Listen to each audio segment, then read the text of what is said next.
তাহলে বুঝতে পারবেন আব্বু ডাক্তারের কাছে গেছে। জি কি বলতে হবে?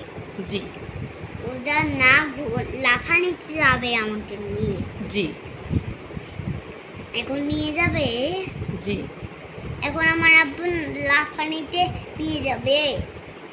জানি না তো, আমি রুগী, আমি আপনার আব্বুর কথা কিভাবে বলবো ম্যাডাম? ম্যাডাম, জি আপনি যেটা বলেন আমি যেটা বলি ওটাই শুনবেন আমার কথা। আচ্ছা বলেন কি কি করতে হবে আমার? আপনি যেটা বুঝেন। জি তাহলে আব্বু যদি ঘুরতে যাই, ডাক্তারের কাছে যাই, জি তাহলে স্পিরিট খাওয়ার নেশা উঠবে। নেশা উঠবে? হ্যাঁ, ও, কার উঠবে স্পিরিট খাওয়া নেশা? আপনার। আমি তো যাব না, বলে আমি তো যাব না, আপনি যাবেন আপনার আব্বার সাথে। আমি আমি যাব না তো কোনে লাফানিতে। আপনি পরশু দিনে বলছিলেন আরে আরেক দিন যাবেন। আমি বৃষ্টি হলে বাইরে বের হই না।